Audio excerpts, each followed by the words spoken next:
Can you hear me? Hello? Yes, can you hear me? Yes, yes, just making sure everything's good for the start. Appreciate you, Daniel. Take care. Okay. Awesome. And then when I participate, you'll be able to show me on screen? Yes, you'll Oh, be are you talking to visible me, in Miss chambers. Can you hear me, Miss Stone? Commissioner Kukari Stone? Yes, Timothy, Oh, hi. hi. Yeah. I'm sorry. No, I think we share the share button. But when I speak, I'll be able to be on screen, so I have equal participation. Yes, I ma'am. believe so. We can ask the. That'd be good, because that would help me be in the room since I couldn't be there in person today. Thank you. Can you just, like when you're right now on my screen, you're the main box. So if I could be the main, so when I am able to speak. Thank you, Timothy.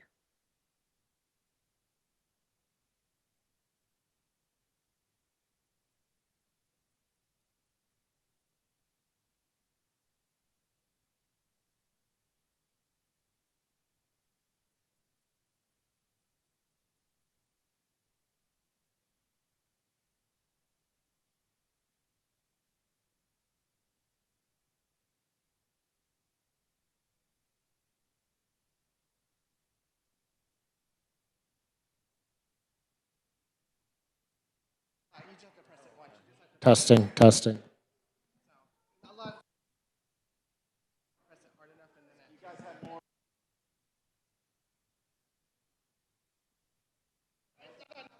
Hello.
We are waiting for one more. We will be starting momentarily.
They didn't give me a gavel, but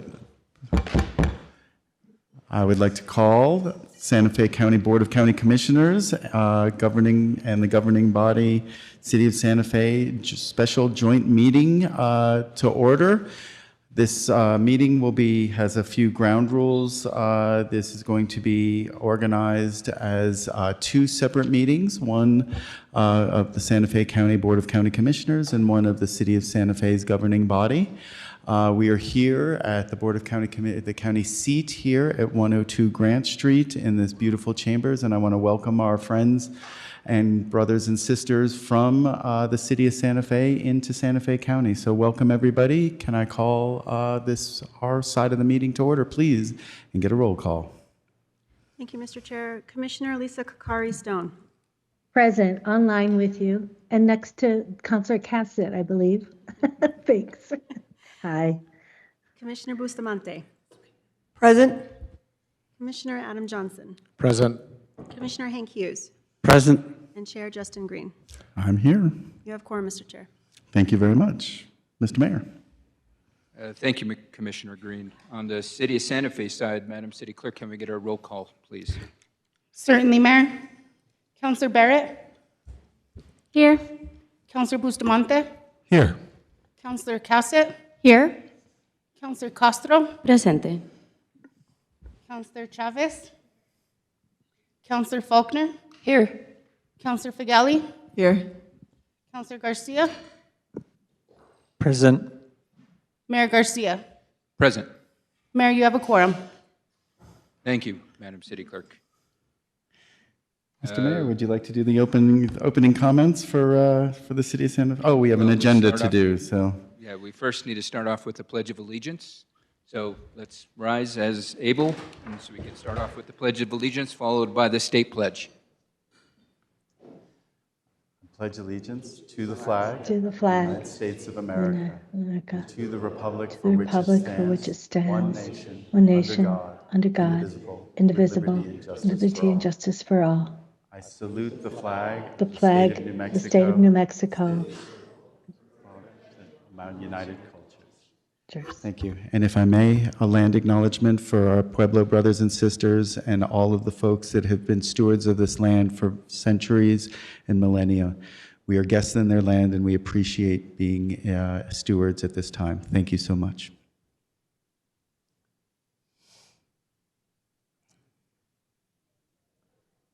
Thank you, everybody. We have an approval of an agenda. Commissioners, is there anything you would like to change on this or any comments? Move to approve the agenda. We have a motion from Commissioner Johnson, I second it. a second from Commissioner Kokari Stone. All in favor say aye. Aye. Aye. Any opposed? Hearing none, the County Commission has an agenda. Mr. Mayor. Thank you, Commissioner. We'll move on to the approval of the agenda on the city side. Any changes from city staff?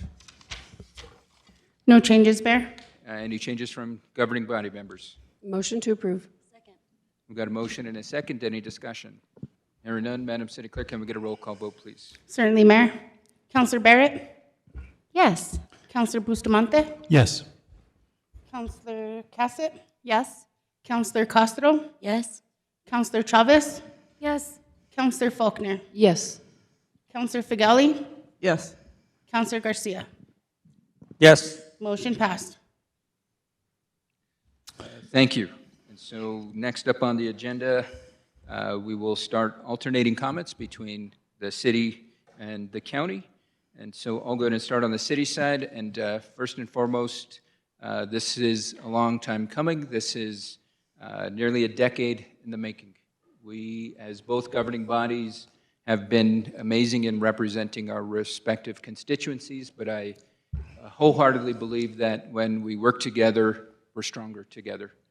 And so with that being said, I'm thankful to everybody here in the room with us, not only the respective governing body members, but the staff that surround us, and a special shout out to Commissioner Kokari Stone. I see you on the screen right in front of me.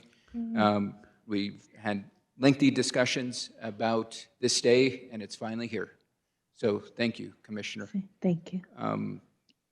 My hope is that over the coming years, and I do honestly mean years, because this is the first of, at minimum, 8 scheduled meetings that we will be hosting over the next 4 years.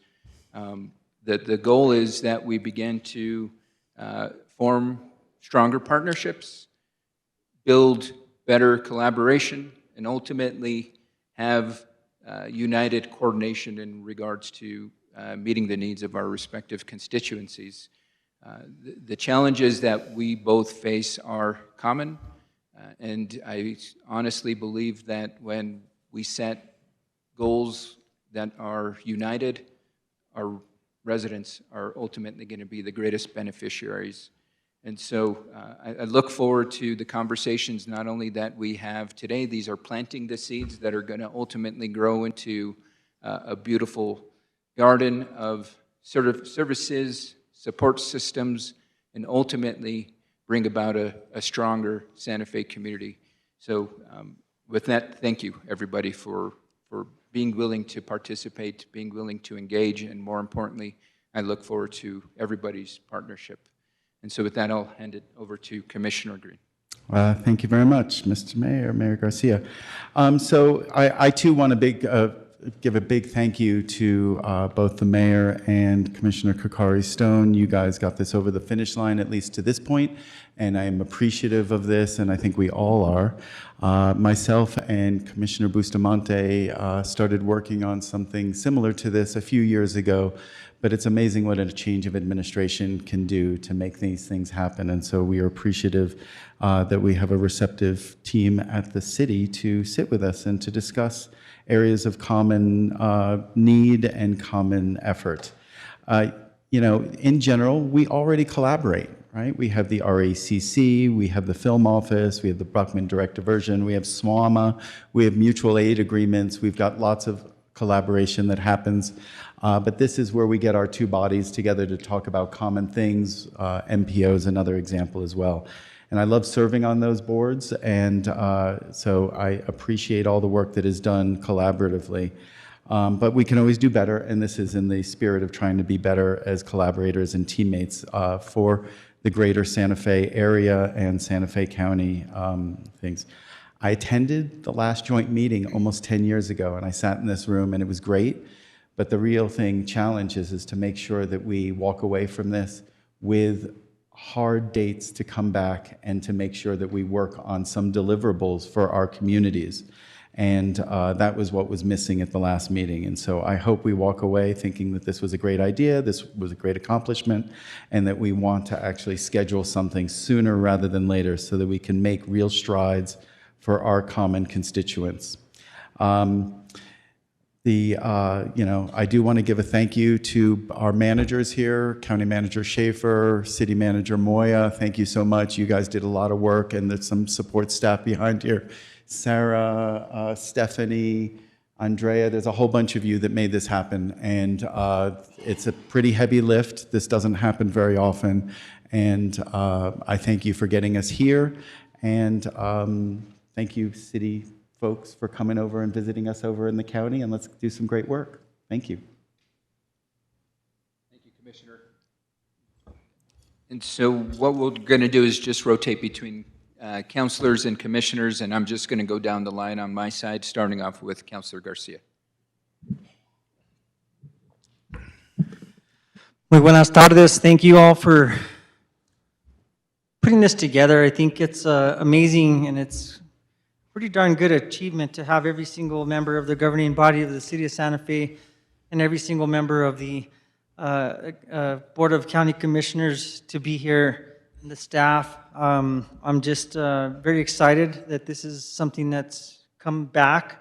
I've always said there's so much to do jointly because we share joint spaces, and we want to thank Chair and Commissioner Green and Mayor Garcia, their leadership, along with, again, City Manager and the County Manager for your work, and everybody else, because this is a difficult, it's a big lift to put up meetings like this, and I'm just very happy and glad that everybody is here today, and so I look forward to many more of these so we can collaborate and definitely pinpoint. We know the issues in our community. Sometimes we disagree on how to get there, but we do all know that there are issues, and we all want to work on them together and find a compromise. Thank you, Mayor. Thank you, Mayor. Thank you to all. No, well, you got more than we do, so you can keep going, keep going. You go 2 to our 1. So keep going for it. You've started. I apologize. Look at me already breaking decorum. Good morning, and thank you all for having us here. I think that one thing that's really important is that we're already working together and that we've done a lot of really amazing work. Thank you. Since the beginning of this year, we've been able to talk about many of these issues regarding housing, regarding transit, regarding the future of long-term planning. And so I hope today is the continuation of some really amazing work that we have been doing together. Thank you. Thank you, Councilor Castro. Commissioner Hughes. Thank you. Yeah, I look forward to today's meeting.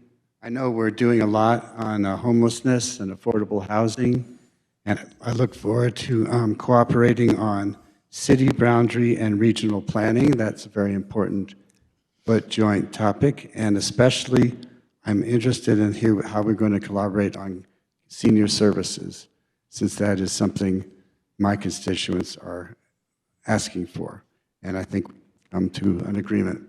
So it's all, I look forward to today's meeting, and I thank you all for coming. Thank you, Commissioner Hughes. Counselor Cassett. Thank you so much, Mayor. I'll be brief, as I know how long it takes when 9 politicians are waxing poetic, and we have 14 here. So thank you again to everybody who's here. I appreciate getting to see my colleagues over at the county. I know I already get to see you all in various capacities, and Commissioner Kakari Stone, great to see you up there on the screen. Really looking forward to getting to work, finding out where there are places that we can work together. And really thank you to staff who put this together and our staff who already do collaborate quite well together. And I think we'll be able to springboard off of those initiatives that already do happen at those staff levels. So thank you.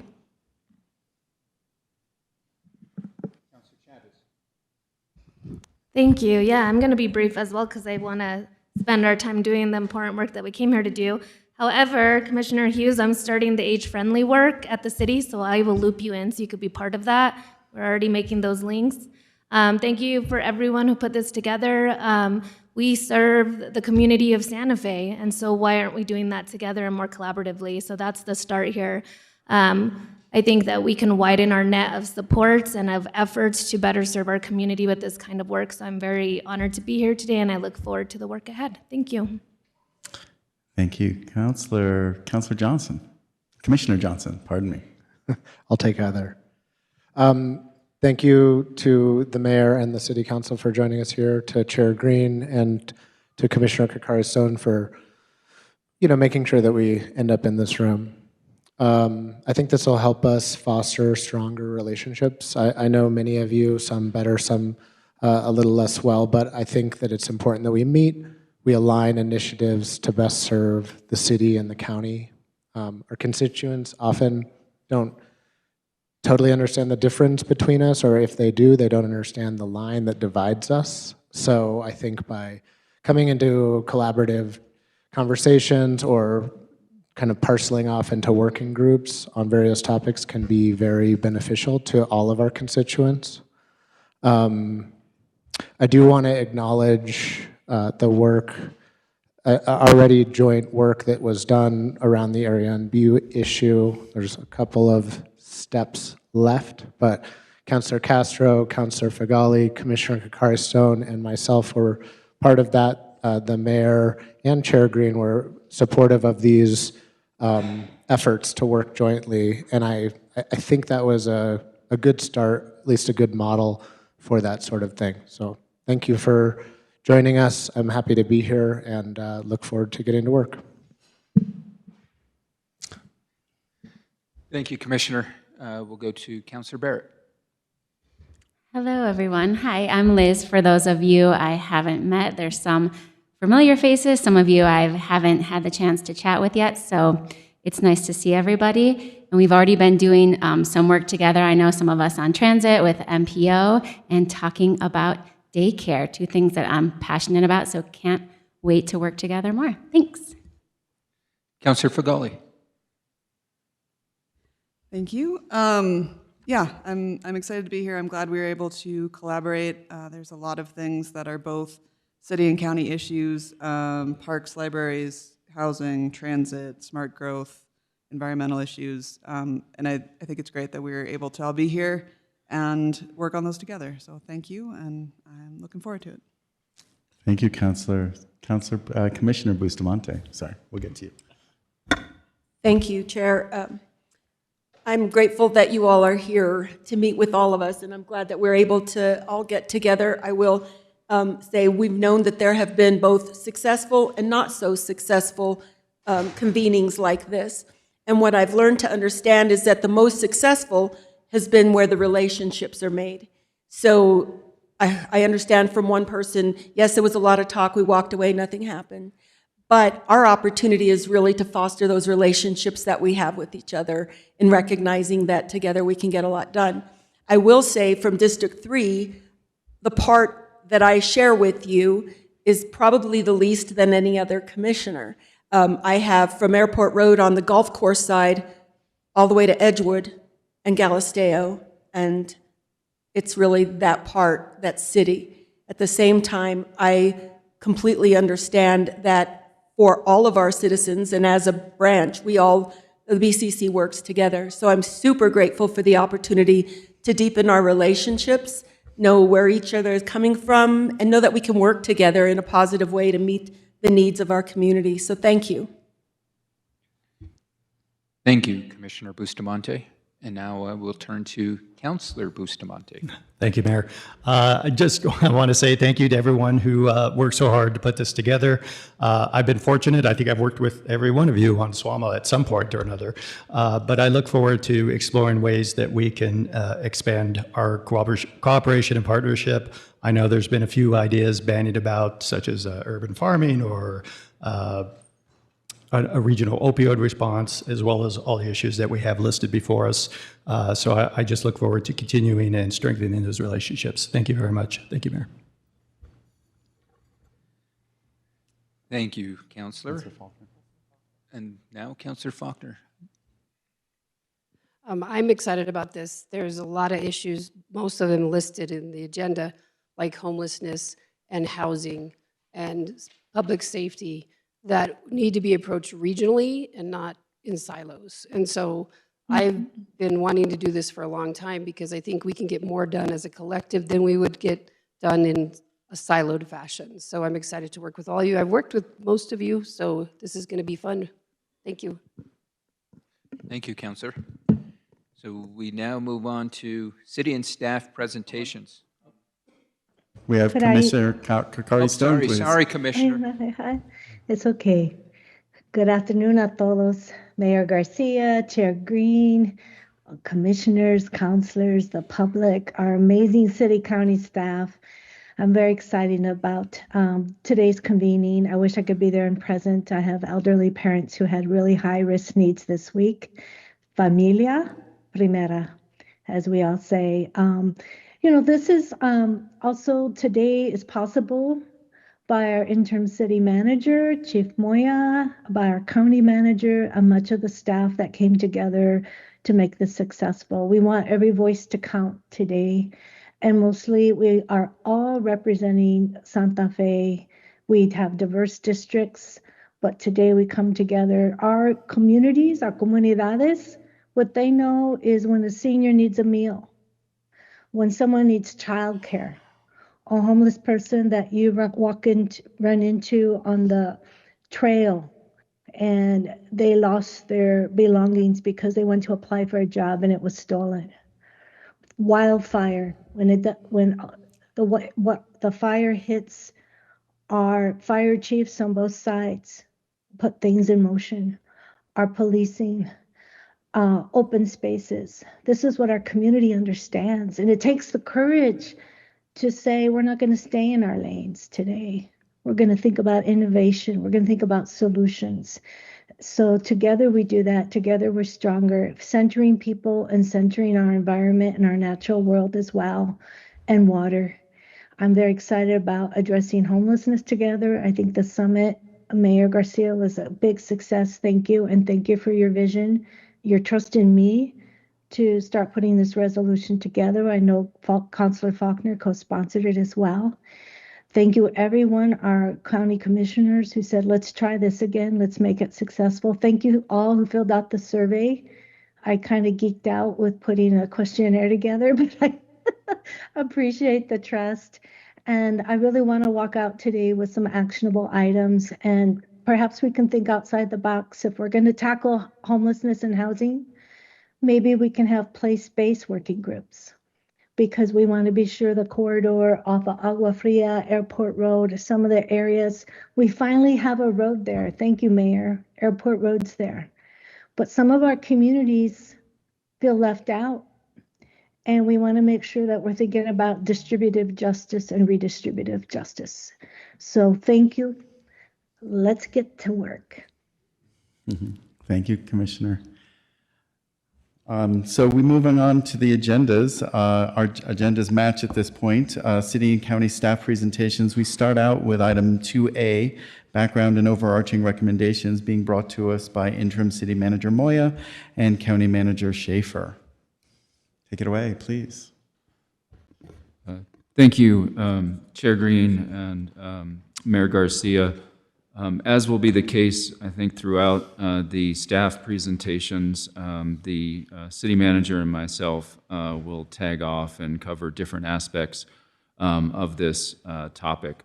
I think the first thing that we wanted to hopefully provide to the governing bodies by way of what we hope is useful advice is starting out by defining what today's meeting is and what success might look like. We certainly approach this from the perspective of this was an organizational meeting, and we think that success could be defined for this organizational meeting as selecting the initial topics upon which the city and county will collaborate and or identifying any foundation laying that's needed to help inform future potential collaboration. Second, we think success is agreeing upon clear next steps, including how any selected area of collaboration will occur, as well as deadlines and concrete outcomes that the governing bodies would like to see. For example, a set of policy recommendations by a date specific. To help potentially guide the selection of initial topics of collaboration, we both looked at survey results from the county commissioners and city councilors who took the survey, and then we also overlaid that with some additional considerations that may prove useful. I think both the city manager and myself, as well as the survey respondents, all expressed a desire for some proof of concept and quick wins. In other words, nothing's going to kill momentum for collaboration quicker than the sense that nothing is happening that's concrete, and that this is for show, or to borrow a phrase that Commissioner Bustamante provided me, it's just performative. Towards that end, I think selecting some good initial topics would be very useful. As we look back over the last joint meeting, some of the topics that were put on the table weren't setting the governing bodies at that time up for success. I think it's important that you look at avoiding duplicating or getting ahead of existing planning or other collaboration efforts that are already underway. We think, as the mayor pointed out, it's also important to keep centered around the fact that this joint resolution contemplates 4 years of collaboration. In other words, it's not necessary to try and do everything everywhere all at once. We're supposed to be at this for 4 years. And then, we also think it's important as well to try and avoid topics that require significant, level setting to be, best well suited for collaboration. Or direct staff to prepare that level setting in advance of future meetings.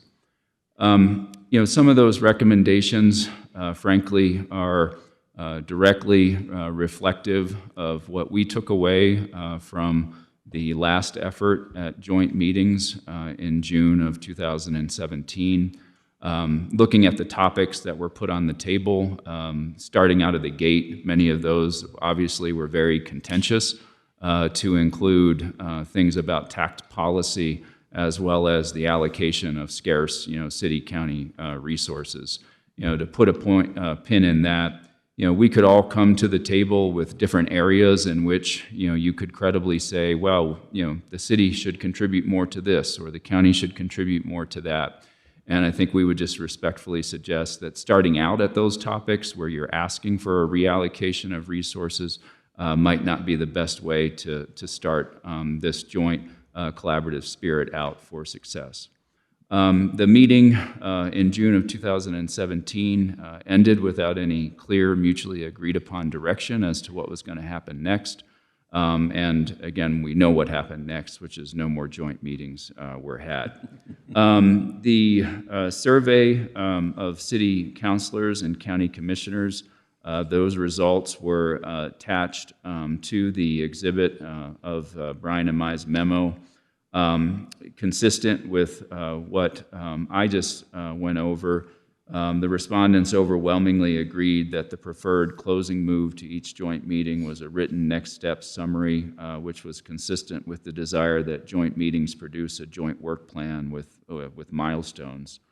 The survey results, also identified, 5 very, very broad topics that, generally speaking, councilors and commissioners, thought should be focused upon over this 4-year collaboration cycle. They included housing and homelessness, supportive housing pipeline, behavioral health and crisis response coordination, land use, growth management, annexation and edge issues, parks, trails, open space, cultural historic resources, water planning, drought resilience, watershed protection, public safety, and community services. So I'm going to turn it over to the city manager to, again, talk about and expound upon some of our recommendations as to how you might want to consider starting to winnow those broad topics down to some initial areas of focus, and also introduce the topics that at the staff level we felt would be useful areas to consider where you want to start this new era of collaboration. Appreciate working with the city manager as well as city staff on these initial collaborative efforts, and look forward to receiving the guidance of the governing bodies as to where we go from here. Thank you. Manager Schaefer, thank you. Mayor Garcia, Chair Green, commissioners, city councilors. I just want to thank everybody. I'll start by that. Staff put a lot of time and energy into this. I want to thank both sides. We've been working on this for, I think, 3 or 4 weeks now. So I want to thank all staff, everybody here, everybody watching online. So I want to start by that. I just want to focus on recognizing that this is a 4-year plan. I think we don't need to fix it all today, but over the next timelines, you guys tell us what we want next, and we move forward, and let us help you get there. We want to recognize that that a lot of stuff is different. We want to avoid topics that require a significant level of staffing or direct staff to prepare a lot of stuff. Staff already does a lot, so I want to make sure that, let us know what we can do to help or what staff is already doing. So we want to focus on those things. We want to have clear direction in future meetings after this. We think at the end of this, you guys try to give us, me and Manager Schaefer, clear direction on what we need to focus on and where we need to help you guys get to whatever next level staff is. So what I want to do now, and I want to get staff up here as fast as we can, is we picked specific topics we've chose to highlight today. We want to start with potential collaborations on affordable housing programs and homelessness, city boundaries and regional planning, including the need to timely address intimate expiration of our annexation settlements. The next one is leveraging resources to help meet the growing demand for our senior services. So we will have 3 5 to 10 minute meetings that will include county and city staff to highlight these. And then our focus is letting you guys decide to choose one of these to focus on, or whatever your next steps are. So we would like to see that in. For me and the county manager is, at the end of this, the last 5 to 10 minutes, give us clear direction. I would like us to pick a date for the next meeting. It was hard for us to pick a date now, so I think if we could come up with a plan while you're all in the room, that would make me and the county manager's life a little easier than us trying to figure it out and trying to put it all on your calendars. So with that, I'm going to put it less on me and less on Manager Schaefer, and we're going to put it more on staff. So I would like to send it back to the chair, and let's get staff up here. Thank you. So item B is a potential collaboration on affordable housing programs. We have Santa Fe County's Community Development Director, Jonathan Butler, and the city's Affordable Housing Director, Fabiola Chavez. Please take it away, folks. Welcome. Before we allow to present City Manager Moya, Manager Schaefer, quick housekeeping question. Do we want to have folks ask questions after each presentation? Do you want us to hold? What do you envision? Mr. Mayor, Councilor Green, I think our plan is, let's do the 5-minute presentation. You jump in here when you tell me. Let all 3 presentations happen, and then you guys will tell us what we want to focus on. because there's no way you could ask all these questions. We would be here forever. So I think our strategy, unless you think differently, is let them happen, let all 3 presentations happen, then you guys decide as a team, we want to focus on affordable housing and homelessness, then that team will come. Understandable, so we'll get through. Yeah, because there's no items B, way. C, D, and then we'll move on to item 3, which is the body discussion between. Yes, there's no way we could pull this off if you guys asked 30 questions. I just know our team loves to ask questions, so I just Yeah, want to. but I think we need to. So write them down, and we'll talk Or about focus them on what another you, day. as a team, want to focus on at the end. You guys got to home in. Take it away.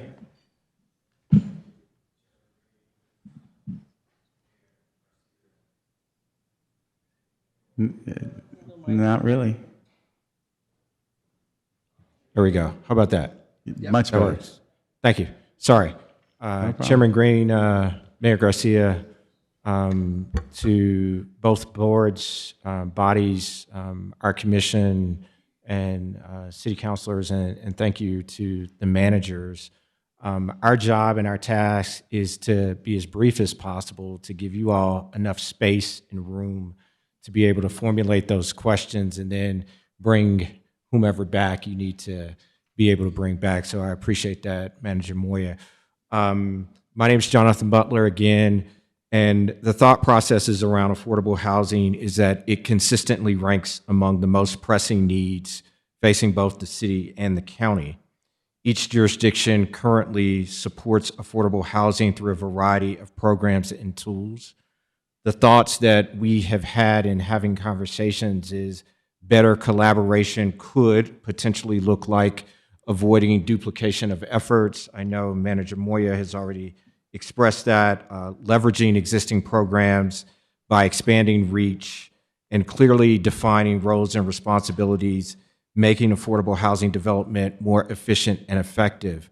I think as Fabiola and I talked, the best thing we could do is just kind of go very quickly through some of the programs that we offer so that you all have an understanding of what the county's offerings and what the city's offerings are.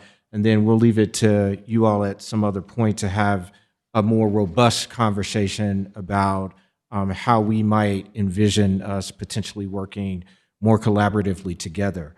So we offer a down payment assistance program, and I'm going to frame a few of these programs in this way. With regards to our inclusionary zoning program, some of the programs that we offer then are specific to the impacts and the results related to those inclusionary zoning programs. Explain those programs together. We have a down payment assistance program. We have a foreclosure prevention program. I just gave voice to the inclusionary zoning program. And we also have an affordable home ownership program in which we work through the loans that we provide to home buyers to be able to get into those respective homes. All of those programs are in conjunction and limited specifically to inclusionary zoned product. So they are not, for example, down payment assistance programs that would go throughout anybody in our county who might qualify. I think that's an important distinction to make for you all as you think through ways in which we could potentially collaborate. We also offer what's called the Home Rehabilitation and Energy Efficiency Program. It assists for repairs, weatherization, accessibility, and modifications. And it's currently at the moment administered for us through a third-party partner. We provide developer assistance, which is our largest mechanism to ensure housing production and housing development. And then we also do conduit debt financing and property tax abatement. The county has supported 2 multifamily, all affordable, low-income housing tax credit developments, Cresta Ranch and Turquoise Trail, through conduit financing and property tax abatement. Lastly, we are co-developers of our own affordable housing development. We are co-developing, as you all have heard, and we thank you for your generous support for the Nueva Sequia property project that we are currently developing 159 units. We also, within the purview of my department, house our housing authority.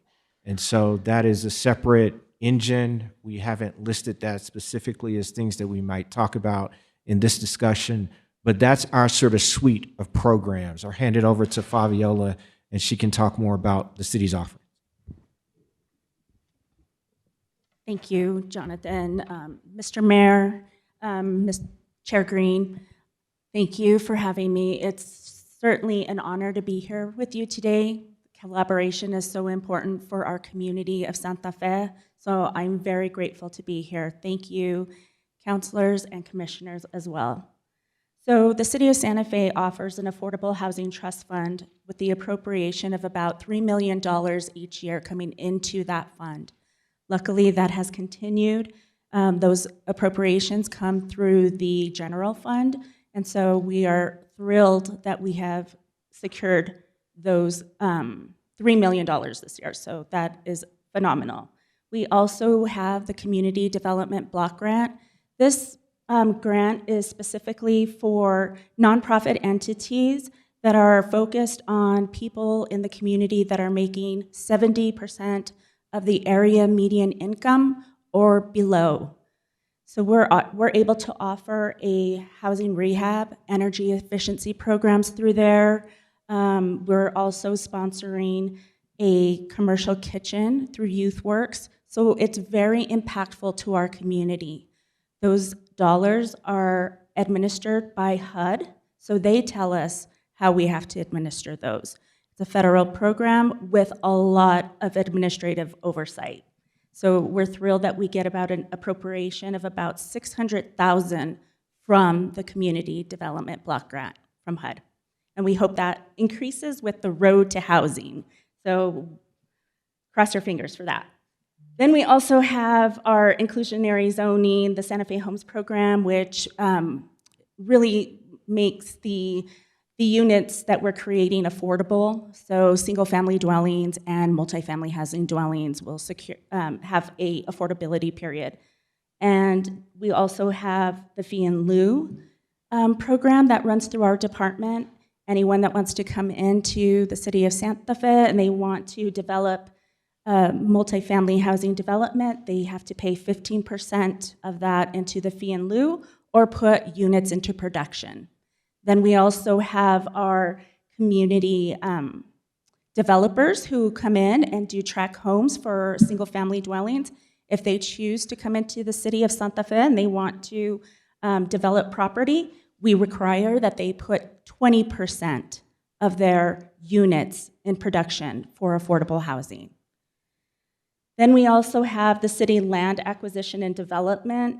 This particular program is any city-owned property that is sold comes into the Affordable Housing Trust Fund. Right now, according to our ordinance, Chapter 18, the way that is administered is 50% of the sales go to the Economic Development Department, and the remaining other 50% goes into the Housing Department. So those are our main programs that the City of Santa Fe has in their Affordable Housing Department.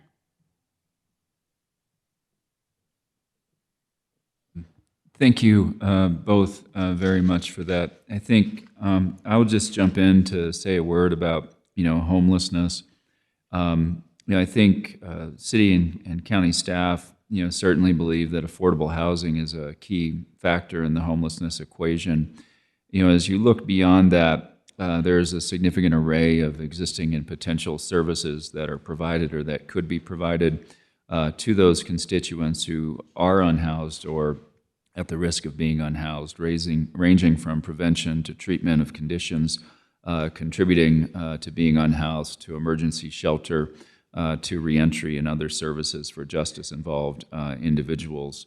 We believe that those services are not frequently presented as a comprehensive picture, and that doing so would be beneficial, if not necessary, to advancing discussions around, the affordable housing components of homelessness. So we recommend that that could be a potential initial step to help frame future collaboration around that very broad topic. And that a request or direction to bring back a landscape analysis, which I believe is consistent with the follow-up that the city is doing from the Mayor's Homelessness Summit, would help really set the stage for future fruitful discussions about where and how to potentially collaborate on that non-affordable housing component of homelessness. Thank you.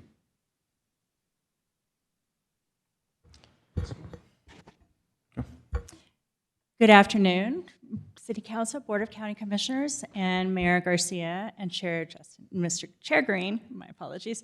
Alexandra Ladd is online virtually, and she is going to share a screen. We have a PowerPoint. We wouldn't be planners without having a PowerPoint, since we are always in front of different governing bodies. So it'll be just one moment while she shares that. Thanks, Heather. Just quickly before we get started, I wanted to, since I'm not in the room, I wanted to say first hello to all of my former city colleagues and friends. Nice to see all of you, and hello to all the new folks on the council, and Chair Green and members of the commission. Thank you again for giving us this opportunity. In the room, I have the county's land use administrator, Michael Voss, and the planning team lead, Herbert Foster. Michael can speak to any code questions. Herbert can speak to any general plan planning questions. Heather, did you want to introduce any of your team? Sorry. Yes, thank you. It takes a village in order for us to be able to be effective and do our work well. We have several people on our team who are present. Dan Esquivel is present. He's our planning manager over in the back of the room, as is Joel Cruz Haber. He is the senior planner that is assigned to leading the Land Development Code Update Project, as well as the general plan project. So he's not busy at all. So we also have Maggie Moore, the assistant director, who could not be present this afternoon, but is going to be listening in. She is part of our team, and we also have a realm of other departments that help to support us in the work that we do. And I don't know if I said my name previously. I'm Heather Lamboy. Oh, good point, Heather. I'm Alexandra Ladd. All right, so I am sharing screen. Are you all able to see the screen yet? Yes. Awesome. Okay, so we've introduced ourselves. Today, we are here to talk about some regional and jurisdictional land use and planning issues or challenges, opportunities. And because we're planners, we can't resist but look into the future for other opportunities as well. Just to start, we wanted to just touch base about what our statutes tell us is the situation, the relationship between our two entities. This was all laid out in 2008. Heather's going to show a map of the annexation areas and the phases, but what that agreement established was that the city and county had concurrent zoning authority within 2 miles of the city boundary, and also planning and other jurisdiction within 5 miles of the city boundary. And then as a result of the settlement agreement, the city has exclusive land use jurisdiction inside the presumptive city limits. So this includes the areas that were proposed for annexation. And the county has exclusive jurisdiction outside those limits. And as we all know, over time, this has resulted in some confusion and some areas that have been under city jurisdiction but are still technically in the county. So that's what we're here to talk to you all about today. We do have a timeline that sort of shows how these events played out over time, starting in May of 2008, which established the 20-year annexation timeline. And then in the meantime, between then and now, the service boundaries really followed the presumptive city limits for the most part, not exclusively. And we have this area that we call Area 1B, which is the one part that was not annexed. In April 2026, both governing bodies resolved through the referenced resolutions to end the annexation and resolve the city boundary when it comes to Area 1B. The annexation settlement will expire in 2028, and we are here basically to ask you not to let that happen so that we can resolve this jurisdictional issue before then. And Heather, I believe you were going to say something also on this slide. Yes, thank you, Alexandra. Just as it functions for land use matters, the presumptive city limits means that the city right now issues building permits and manages all sorts of land use actions in that presumptive boundary. With the annexation agreement, when county lands came into the city, then the city honored those development proposals that were granted by the county. So you'll find a lot of that along the airport road corridor. Many of those were county approvals. But as you see redevelopment, then the city is the one that takes responsibility for that land use review process. If you can go to the next slide, please. And so on our City Smart website, the other night I was able to present to the Board of County Commissioners regarding the general plan update. We have mapped the different phases of the annexation as this settlement agreement references. So the larger green areas is phase 2, phase 1. The yellow areas are phase 2, and then the final phase is in that teal color, which is Area 1B, the topic as of recent, relative to whether the city or the county should be managing that area, and the community has had great concern. And the original Santa Fe grant is that sort of box in the upper right that was established when the city was first incorporated. If you could go to the next slide, please. So this is, go ahead. Sorry, Heather. No, it's your turn. So we are here today because the expiration of the annexation settlement agreement, that 20-year agreement that will expire in 2028, it could really impact land use jurisdiction, how both entities make capital investments, as well as public safety and service planning.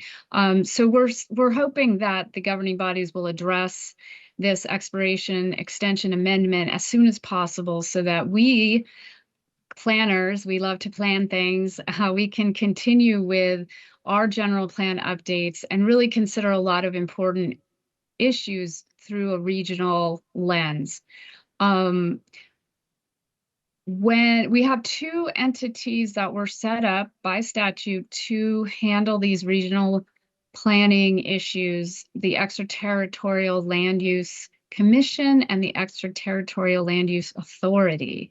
And so we have these frameworks in place to help with the jurisdictional issue, but because Heather and I are planners, we also want these entities we see an opportunity for these entities to help us with some of the larger picture regional planning that both of our organizations have underway.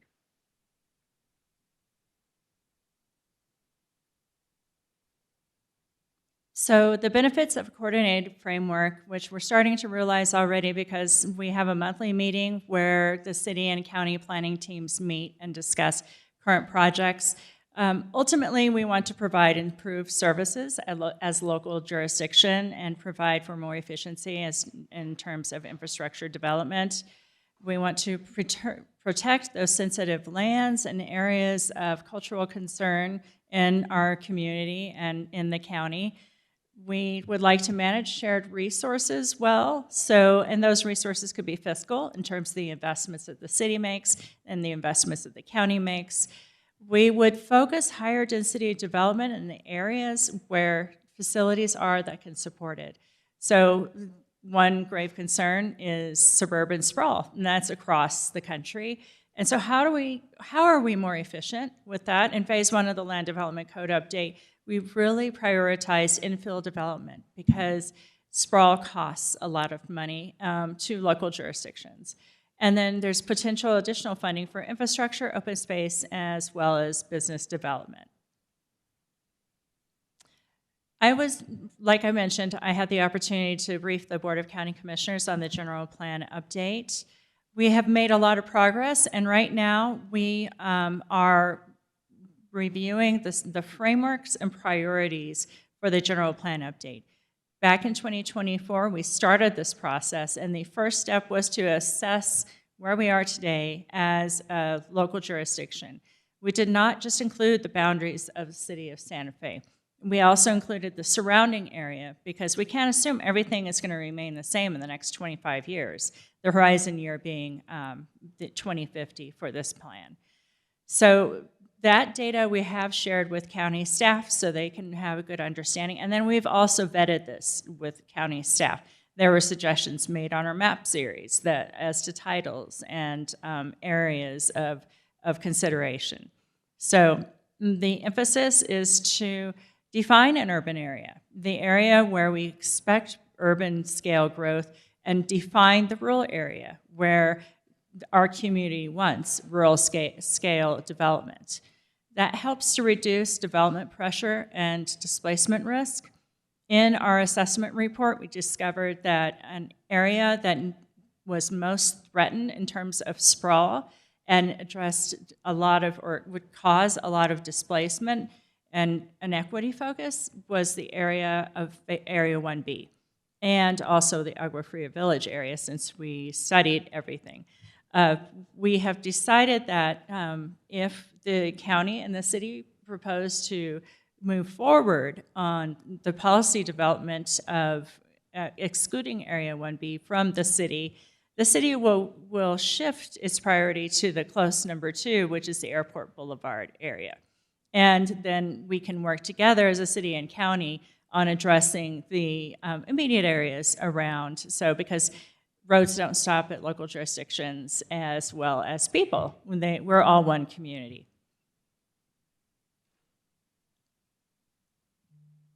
The county is also beginning its update of its general plan, the Sustainable Growth Management Plan. We're a few steps behind the city, but we are happy to learn from their fine example of how to do this work. But I wanted to start by talking very quickly about our sustainable development areas. Our Sustainable Growth Management Plan laid out this concept that we would focus growth where we had the infrastructure to support it.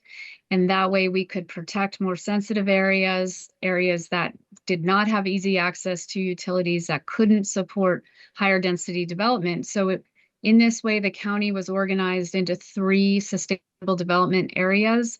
This map shows the areas. First of all, we'll start with not under county jurisdiction. So the gray areas, the city, the purple areas are the tribal lands, and the city of Edgewood is grayed out. So the orange areas right around the city of Santa Fe, those are considered our high growth area, and they're largely contiguous with the city's boundary. The yellow areas are considered the next phase of growth, but not quite prioritized at this time, but likely to grow out sooner than later. And then the SDA 3 are the areas with very limited infrastructure, not likely to grow in any near term at all. But I think what's very important is that this map set out a planning policy priority, which was to, as I said, make use of resources efficiently and focus development where it could be supported. The second way, in that way, zoning is a tool to help realize that policy goal. The low-hanging fruit for sustainable development is clustering lots and not having as much impermeable pavement, being able to create concentrations of populations to support public transportation, job centers, and other community amenities. So zoning helps. That's a tool to implement that policy. The second tool is investment. So where the county has invested its resources to create and build out infrastructure is reflected largely in this map. So the first step of us revising our SGMP is to look at all of the land use assumptions that went into this map and see how growth has occurred over the last 10 years, whether we need to adjust any of those boundaries, and any other changes we need to make to reflect emerging needs in the meantime. And as Heather and I talked about, well, how do we move this conversation to the next level? You know, we hope that the governing bodies will choose to continue talking about these issues. We think we have a sneaking suspicion you will. So we are recommending that we address the jurisdictional boundary issue as soon as we can, but also taking advantage of that regional mindset and the regional authorities that we have to really look at some broader planning issues. And with that, I think we're all set, and we will stand back for the next presentation and be on hand to answer any questions. Thank you. Thanks, Heather. Thank you, Heather, and thank you, Alex. That was great. Moving on to senior services, please. Maddie and Manuel, please take it away.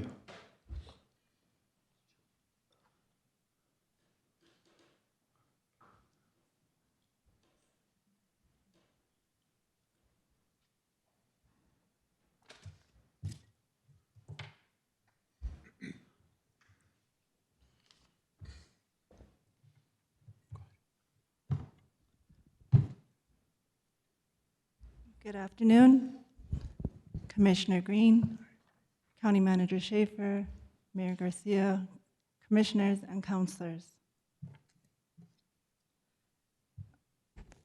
Senior services for both city and county residents started as a joint service provided by the city until it was later bifurcated. Since then, each respective city and county senior service program continues to work together well. It is also not uncommon for seniors to visit and take advantage of both programs at any given time. Both the city and the county participate in the non-metro area agency provider network, which helps fund selected essential services such as congregate services, home delivered meal services, transportation, and other services through a structured framework under the state's Aging and Long-Term Services Department. Both the city and the county also submit senior facilities specific state capital outlay requests each year. Data trends specific to the growing senior population demonstrate the need for greater leveraging of resources, including economic development initiatives from the private sector. Capacity is stretched with both senior services within city and county programs, but with additional support warrants greater regional collaboration on the two current initiatives. Currently, the county contracted with UNM's Center of Applied Research and Analysis for fiscal year 26 to conduct a senior survey in order to assess gaps in services and opportunities for areas of services and growth. The county subsequently contracted with the original researcher to assist in the development of a 10-year plan that prioritizes the most vulnerable seniors so the county can work towards an associated funding strategy.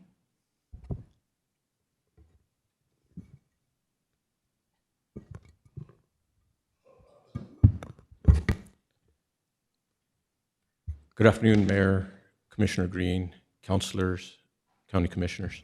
The city of Santa Fe has partnered with has taken on the undertaking of the age-friendly process in which we're looking within city government to see how we can work with all of our other sister divisions, departments, to identify areas where we can make Santa Fe more age-friendly, not only for seniors, but also for basically everybody in the city. So it's been a collaboration that we've been working with the contractor on. We provide services that Maddie mentioned also, to our seniors.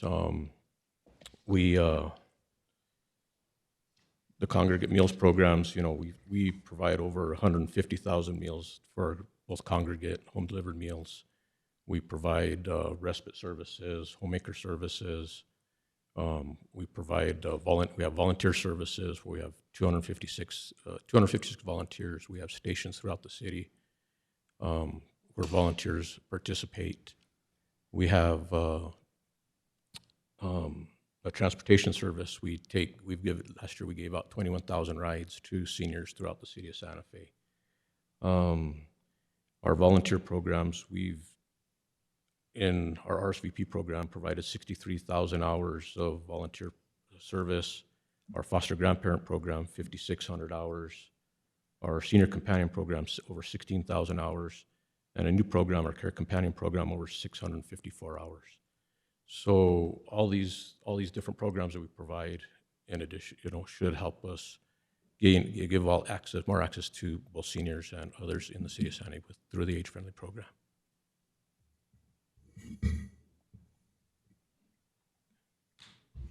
Excellent.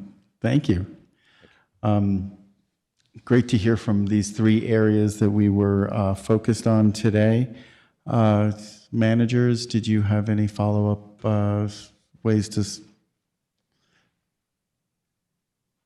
Commissioner Green, I'm going to let you guys, we're behind schedule, so I'm going to let you guys decide what you want to do and let you guys talk. We've talked for over an hour, so I'm going to let you guys take over from here. All right. It just felt like minutes. Minutes. So, all right. Thank you. Mayor? Anything? I don't have anything to add. I think let's make the best use of this time and move on to item 3, which is discussion of potential collaboration by governing bodies. I think we had 3 great presentations. There were some recommendations as part of the presentations. That could be an initial starting point where we can start working towards if anybody had any additional thoughts where there can be further collaboration or potential opportunities. Now's the time. I don't see that there's a particular cadence. I think what might be fair is just to have maybe a counselor provide comments, commissioner, and we could just go on in that way. So is there a counselor who would like to go first? Counselor Castro. Thank you so much. Appreciate all the information. I actually am requesting a little bit of an update, and this might be for Director Lamboy, I'm so sorry, on jurisdiction and in particular, some of the work we did around Area 1B and annexation. Sorry, I'm letting her get up here. There were some directives around jurisdiction in that legislation, and I will defer to my commissioners and counselor to fill in, but we had discussed in those meetings about working towards some jurisdictional definitions. In particular, county manager was very interested in us doing that work. Have we advanced on that at all? Chair Green, Mayor Garcia, Councilor Castro, we have been working on formulating a response, but we certainly wanted to understand what the priorities were on the governing bodies. And we have mapped out a process, but we just have not implemented as of yet. Alexandra, do you have anything to add?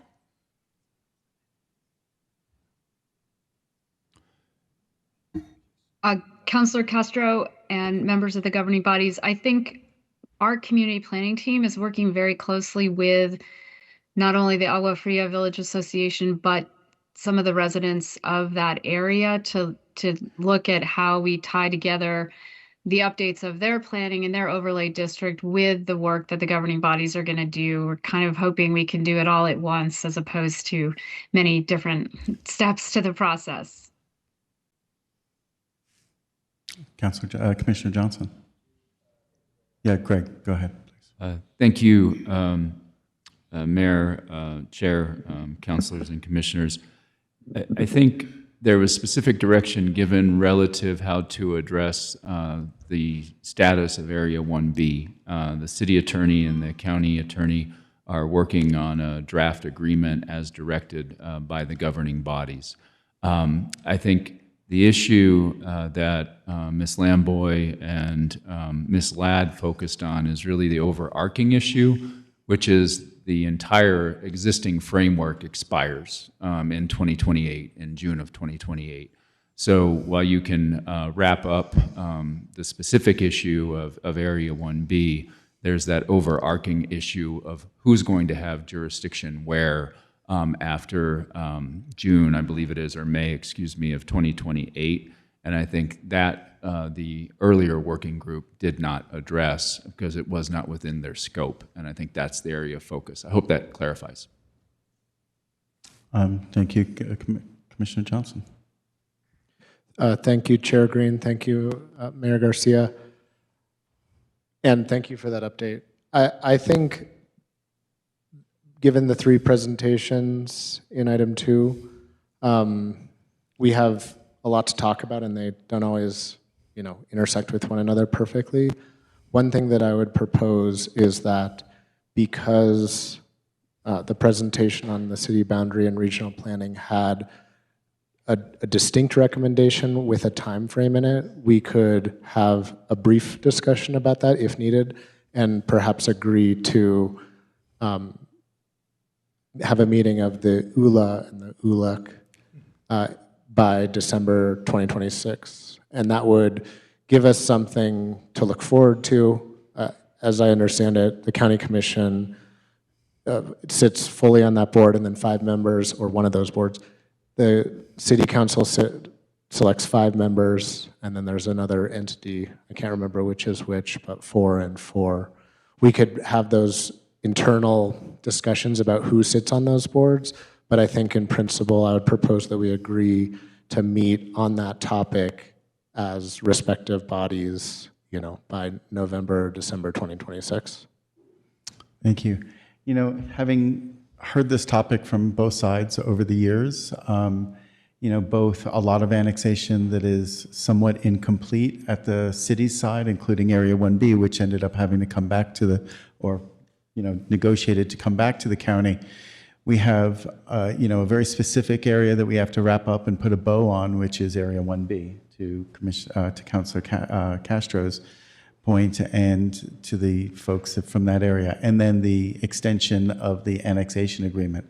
They're pretty tied together.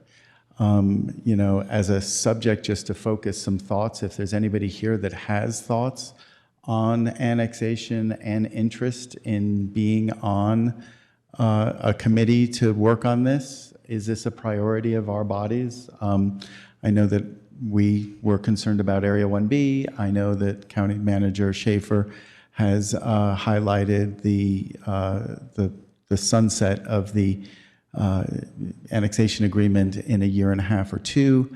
Have you guys discussed it from your side in the last few months, or is this a priority?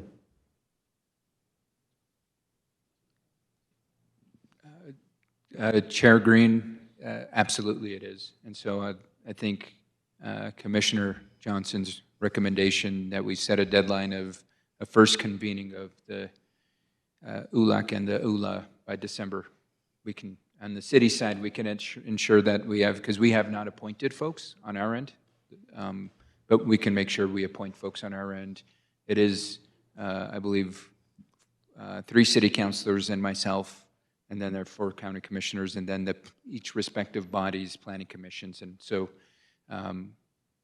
we can make that commitment happen on our end. And I would put out the request for the city council members. If you're interested in serving on that, send me an email. We'll make that happen. I don't want to waste precious time today discussing dialogue, who wants to be on that on the city side. If you're interested in serving on that, send me an email. We'll make sure we get folks appointed. So with that, let's go back to the city side. Councilor Cassett. Oh, sorry. Chair Green, Mayor, I think we're getting a little off. I just want to get us back on. So we need to pick a topic. So I think we're just going back and forth. I think we're not going to get anywhere if we don't, you as a body, decide what you want to talk about. Because if you want to do Area 1B, let's do that. But we didn't pick a topic. So which one do you want to do? So I think we kind of picked a topic of annexation, Area 1B, and a variety of areas of just something that will be focused on the next 3 to 6 months. There's some organizational stuff that the city needs to do. We have our board kind of selected. It's just a question of, and I think that we can line up that in the next few months. Councillor Cassett and Commissioner Kakari Stone both have their hands raised. But I think to City Manager Moya's point, because I don't think we've picked a topic. I think we've just talked on a topic that folks have spoke on first. So I'm trying to think of what would be the most efficient way for us to say, let's talk about this, or let's talk about this, and that way we can settle in on a topic and begin to hone in versus the first topic we talked about. So Point of clarification. Sure. So I was proposing that we just sort of pledge to meet, and then this topic will be laid to rest for now, because the staff gave pretty coherent, like concrete recommendations. The other topics will require a discussion, but this sort of sets a date, and then we can select from the other two topics. So that was sort of what I was aiming for. Sorry. Understandable. But I think given the myriad of topics we've got, and I want to make sure again, because I know some folks on the city side have to depart at 3, which is a little under 40 minutes away. And if we can, maybe I'll just throw this out there and y'all can give me a thumbs down if we just say, each person says, I want to talk housing, I want to talk I may land. have a solution for Sure. the senior services. I would propose that the age-friendly work that we're doing requires an age-friendly task force. Manuel, if that would be okay with you, I would say that is something that we could just plan on creating a task force with that's joint between the county and city on that work. And then we could bring that forward because that is an actionable step that's going to occur. It requires a task force be in place. So we can just commit to making sure that there's both city and county representation there, and that task force reports back to this larger group, which I think would make it so that we can focus on homelessness and housing. Just point of information, Mayor, this is on our agenda as an action item, so I believe we can make motions. Yes. So I think I saw staff with a recommendation of trying to have this figured out by December. Was that, Heather, was that? So a goal of having this stood up by the city and us ready to go at the county within 30 days and scheduling within 30 days, at least to get the stage set to have what are the issues, right? Because sometimes these are really complicated issues and sometimes they're not so complicated. And to get all of us onto a presentation that we understand what the issues, if it's just an easy, let's extend this agreement for 10 more years, that's pretty easy. But I'm sure it's more complicated than that. So I think we probably need to have a few meetings lined up. And so it's a commitment from both sides and people to be in a monthly meeting of ULAC and ULEA for the next 4 months until it goes to our boards in December, if that was Director Lamboy's suggestion there. Chair Green, it's Alexandra Ladd's and my And yours, recommendation that we do convene these bodies quickly. It also includes the Extraterritorial Land Use Commission, which includes commission members from both jurisdictions. And in order to maybe accomplish something by December 2026, it would be good to get that process started. So I would imagine that Mayor Garcia has on his list of things to do to get some counselors who are interested in that process, and I would strongly recommend that we proceed prior to 6 months with those two bodies. Fabulous. Can we Mayor? continue with the decorum of Counselor Cassett had her hand up and so did I, Chair Green and Mayor Garcia? Yes, think we had her. Thank you. Commissioner Kokari Stone, please go ahead. Well, I'll defer to Counselor Cassett. She also had her hand up and then I'll go. Thank you. Are you sure? All right, thank you. So a couple things that I want to make sure we don't do. Sometimes elected officials come in and make things much more complicated for staff. So I don't want to do that. I think there's probably some activities within all of these that are already moving, already being coordinated. There's already meetings happening. I really want to make sure we don't start to get too much into mucking up, kind of programmatic everyday actions, because we do that sometimes. Because we're talking about a 4-year plan, I understand the conversation around picking a topic, but I think with all three of these, there seems to be a different timeline for them. So with the land use, there's a very definitive timeline of some decisions that have to be made. We can move forward with that. As Councilor Chavez just pointed out, we have age-friendly. When it comes to housing and homelessness, this is going to be a more long-term conversation, at least on the governing body side or the city council side. You guys call it governing body? Doesn't matter. On the county commission side, you guys do have fewer members. Within our group, there is enough of us that we could actually divide and conquer on all three of these topics. And so that's where I'm leaning on that. I don't see a reason why, especially with some of these, that they're defined, they have an end date, we know what needs to happen, we know what needs to move. And again, I think housing and homelessness is the more complex, going to take a lot of conversation and time.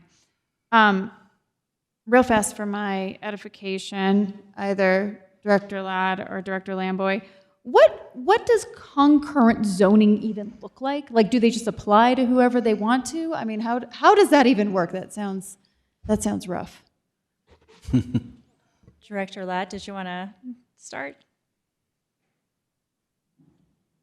Well, I'm actually mulling over that question. My understanding was that it's jointly agreed to, but it happens sort of within each decision-making body, if that makes sense. But I'm not entirely sure. There's probably a legal definition that is more precise. Okay, and it sounds like maybe that's something that hasn't happened, but is still on record. So again, with the land use, there are some very, quick defined pieces that we could take a look at. I think County Manager Schaefer can explain a little bit. Thank you, Chair, Mayor, Councilor Cassett. And I'd also defer to Marcos, who probably is the other person in the room with lived experience around what concurrent zoning and such looks like. That's actually accomplished for the most part through a LUC and a LUA. And so prior to the annexation settlement agreement that clearly defined exclusive jurisdiction in the city within the presumptive city limits and within the county outside the presumptive city limits, you had a separate set of regulations adopted by the extraterritorial land use authority that applied within the 2 to 5 mile area outside of the city limits. So that's actually how those regulations, as I recall it, were developed and approved. And so for the development community, what have you, you'd have 3 separate set of rules: what applied within the city, what applied within the extraterritorial zoning area, and then what applied in the unincorporated area of the county outside of that extraterritorial zoning area. And Marcos, if I got any of that wrong, please correct me. Thank you. No, thank you, Manager Schaefer. I agree with what you said. And there's foundational documents are still the annexation settlement agreement, and then there are the ALUC and ALUA ordinances that were passed by these joint bodies. Thank you both. That's very helpful. Now, is the EZA still relevant? Is it still in existence? Is it still recognized? Or has that been replaced by the annexation agreements? Thank you, Mr. Mayor, Councilor Cassett. Under the annexation settlement agreement that's set to expire in May of 2028, the extraterritorial zone is no longer relevant. Wonderful. Again, Okay. this county has exclusive jurisdiction outside the presumptive city limits, and the city had exclusive jurisdiction within the presumptive city limits, even before annexation occurred within the presumptive city limits. Got it. Thank you so much. I appreciate that. Thank you, Mayor and Chair Green. Commissioner Kokari-Stone? Thank you. Thank you, Chair. Thank you, Mayor. Thank you, everyone who presented. I think what we have in front of us are three options, some low-hanging fruit, all though emphasize people over boundaries. And I think the low-hanging fruit is directing the Elua Eluk to convene, bring back recommendations before, if not sooner, December 2026. I do want clarification from legal counsel what mutual release claims of jurisdictional boundaries might look like, or maybe that's what could come back sooner. I think regarding prioritization of what we picked today to start picking away at together, I think we can multitask. There's many of us, and both the jurisdictional area 1B and housing and homelessness are regional priorities to set. So we could, with the mayor and the city taking the lead on the homelessness with the summit you had, there's a lot of traction there. You're doing your map analysis, I believe. And I think we could move forward and really forge a stronger county-city partnership on that to tackle that together at the same time. I think we could have two working groups. These are more like action labs with really defined parameters and deliverables. And I think that we could all check in early October to see how progress is going with the Lukalua as well as housing and homelessness. Let's just do it. And I think what we need to address is not the big outcome. We don't have to fix it all today, but let's focus on small wins. What might be those measurable small wins we can report out in October? And what is the major small wins that we would get in December with these regional planning with Area 1B, especially being in my district, but then the housing homelessness. With regards to senior services, that's regional as well. But I want to add Santa Fe County and the city of Santa Fe, we can be leaders in the nation. And the aging across the lifespan from cradle to death, looking at senior services and childcare and child development as an intersectional familia approach. We do it in silos, and we have opportunities to think about having childcare at the same time as senior services, right?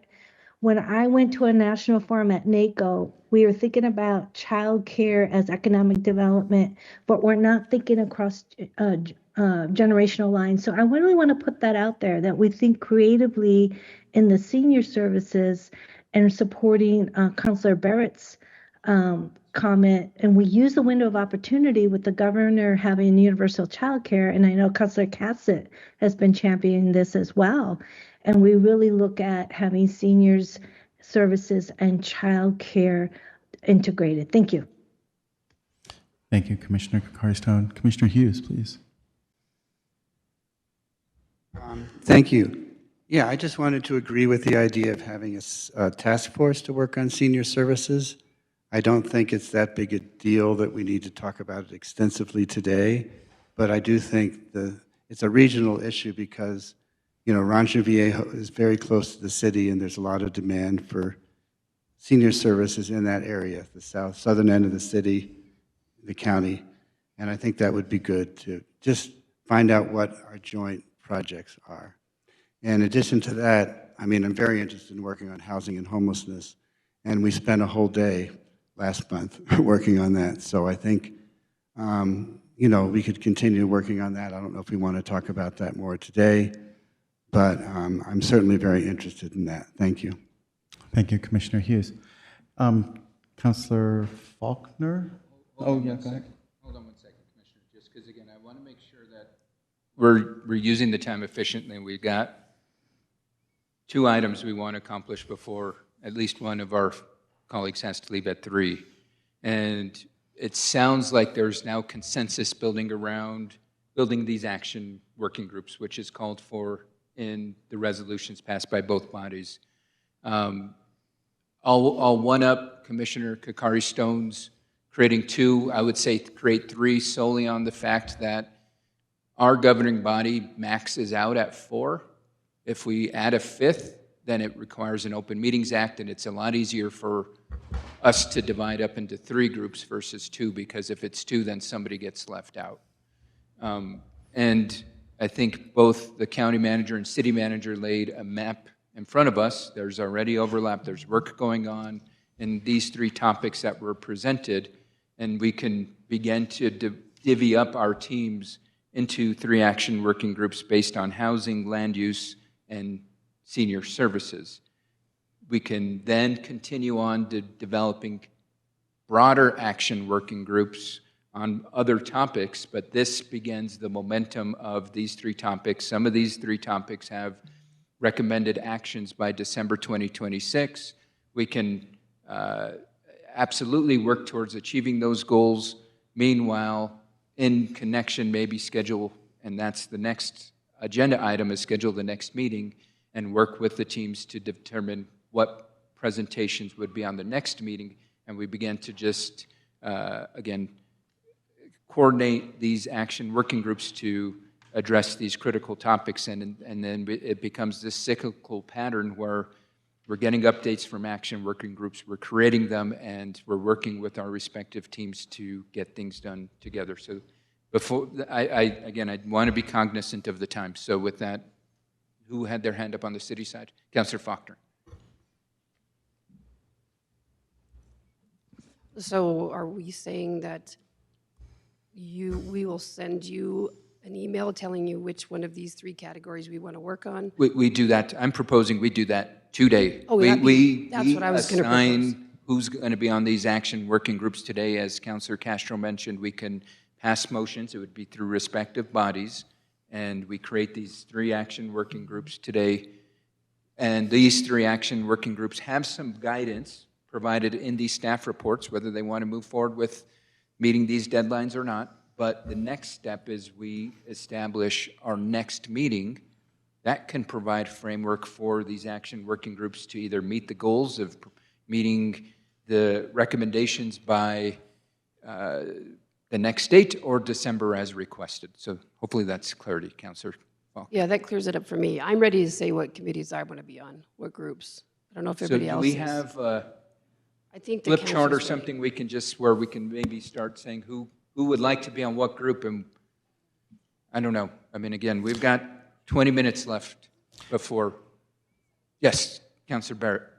Sorry, didn't want to interrupt, but I like that Commissioner Kakari Stone was kind of looking holistically at age-friendly, including child-friendly or family-friendly, maybe somehow under community services, because I do agree that we are being recognized nationally. We've gone up in the Democratic primary, as you guys probably heard, with this money coming down for daycare and other initiatives that we have going on. So just looking at that more holistically, like I don't know what to call it.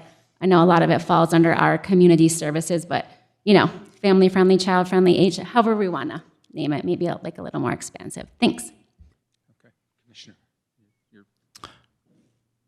So I hear senior, or let's expand that to all ages, right? The edges of the spectrum, of the age spectrum. I hear annexation as a singular topic, including Area 1B as a specific area, but just extension of that. That's a secondary topic. I hear homelessness. That's really a topic under its own and in a very acute way. And then housing, it's related, but it's a bigger, more complicated. And so I bring that up because housing right now, we build housing left and right? You see it happening in the county, you see it happening in the city. But I hear complaints from our constituents about what we're building, right? Some of it isn't affordable, some of it is just people tell me, in their opinion, ugly. People are saying it's the wrong size. And so, one of the areas that I've been advocating over on the county side is for us to put together really a housing summit. not a homelessness summit. That was done, and that has some ongoing work to do, and it feeds into the housing. But we've discovered, with our own affordable housing group, we've cleaned up our data, and we went from a need of 5,000 units to a need of 1,600 units just by cleaning up the data, right? And then within that data, if you build the wrong types of houses, it's a supply and demand and knowing what product mix you need. And so we need to get data from our respective organizations, from the city, from the county, from regional partners, to understand what is needed, and then we can go apply that at our general plans and then apply that in our strategic investments. And I don't think that we're certainly not ready here today, but it is a priority, I think, for all of us to deal with housing affordability, affordable housing, and ending homelessness. And that's all a spectrum and a continuum of how we do that. And that's definitely a subject I bet you all of us care about. Now, we can't all be in the room unless that's the topic of our next joint meeting altogether, but we do have a lot of work to do before that to clean up our data, to know what we need to be building, and then to present it to both of our bodies to take some meaningful action. Councilor Faulkner. So I think a lot of what we're discussing is better served to be discussed in these working groups. I would say one quick way to do this is just bring up the topic, say it's housing or homelessness, go down the line in each governing body, and whoever wants to be part of that can raise their hand or say they're going to be part of it, because we only have 20 minutes left, and we still have to put the working groups together. Just a suggestion. I have my hand up. And I can't Commissioner see it anymore. Kokari Stone, I do see your hand up. Thank you. Thank you, Mayor Garcia. Thank you, Chair Green. I'm just going to make a motion. It seems like we need to make a motion to clarify the top 3 topics, and when we'll come back and convene as a midterm, and then in December, and then we can vote on the working groups. So I heard something very distinct and clear, that we have a regional approach. And number 1, we have a working group dedicated to housing. Homelessness could be included under that's housing. We have a second working group dedicated to land use, and a third to senior services and childcare. That this motion also includes a progress report and a convening of both jurisdictional governing bodies by the early October, with a final meeting in December to report out results and recommendations. That's the motion I'm making, that we could vote on, and then we could decide on who's going to be on what working group. So I don't know where the chair and the mayor stand on this. I'll second it for discussion, and so. We're 2 separate bodies, so sorry. I'll second it for discussion with our body, and you can make a motion for. We're one big family. Yes, right? we are. So just to clarify, Commissioner Kokari Stone, when you talk about regional issues, or I think specifically it has to do with Area 1B and the annexation agreement, not so much as growth in general. That might be more in the housing side of things, but. So thank you, Chair Green. Let me just clarify. Regional is an approach, an overarching framework. So when we talk about housing, we're talking about a regional approach from Pojoaque to Commissioner Bustamante's district all the way down to Edgewood. When we talk about land use, we're also taking a regional approach. So that's what my proposal was. No specifics. Thank you.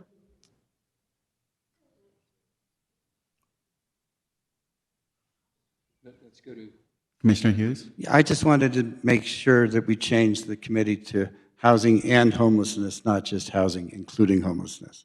That's my only change, housing and homelessness. So we run, just as a logistics things for our group, we run into a 2-person quorum, 3-person quorum. So I'm going to recommend that we divide those into 2 items. No? So that we can divide and conquer, like housing as a general topic and homelessness as another topic? No? Because otherwise there's just 2 of us sitting in a room doing this. Let me explain why. Thank you so much, Chair Green. I appreciate you doing that. And they do need dedicated efforts. But when we were at the Homeless Summit, Commissioner Hughes and I, the whole day, and the working groups and presentations, it was clear that the housing inventory really affects homelessness. And so I think if we're going to tackle something, we've got 4 years. We already have a summit going on, and next year in 2027, we could look at their housing matrix assessment that the city's doing. We can include that as a priority. But I would say housing homelessness as a topic together, just as Commissioner Hughes addressed, and let's see what the working group comes up with. Commissioner, so I guess question and clarification, and I'm hoping we're going to begin to assign folks today, so we would need to amend your motion. But thank you for getting the discussion started. I would recommend we start to assign folks to these committees.